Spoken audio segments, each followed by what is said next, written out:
जुडो में BISP centre ते मुस्तकम औरतुनि पारां पैसा न मिलण ख़िलाफ़ मेन रोड ब्लॉक करे एहतिजाजी धरणो। ट्रैफ़िक मुअतल जुडो में बीआईएसपी सेंटर ते मुस्तकम औरतुनि पारां वज़ीफ़े जी रक़म न मिलण ख़िलाफ़ मिसमात सलमत, मिसमात हकीमा, मिसमात शहज़ादी ऐं ॿियनि वॾे अंग में गॾिजी मिर्च मंडी वेझो मेन रोड मीरपुर ख़ासि रोड ते रुकावटूं पैदा करे रोड बंदि करे छॾियो। मुतासिर औरतुनि रोड ब्लॉक करे सख़्तु एहतिजाज कंदे दाहींदे चयो त असां रोज़ानो पैसा कढण लाइ सेंटर ते अचूं था, पर डिवाइस होल्डर असांखे पैसा न पिया कढी ॾियनि।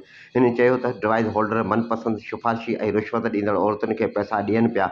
बाक़ी ग़रीब ऐं मुस्तकम औरतूं सख़्तु गर्मीअ में सुबुह खां शाम ताईं पैसनि जो इंतज़ारु करे ख़ाली हथ घर मोटी वञनि थियूं। हिननि मुतालबो कयो त नोटिस वठी शफ़ाफ़ नमूने सां पैसा ॾेई परेशानी ख़तमु कई वञे। होॾां बीआईएसपी अमलदार जमशेद अख्तर राब्तो करण ते ॿुधायो त टेक्निकल इशूअ जे करे डिवाइसूं बंदि थी वियूं आहिनि, जंहिं सबबु पैसा न पिया निकिरनि। लाॻापियल टीम मसइले खे हल करण लाइ कोशिशूं करे रही आहे।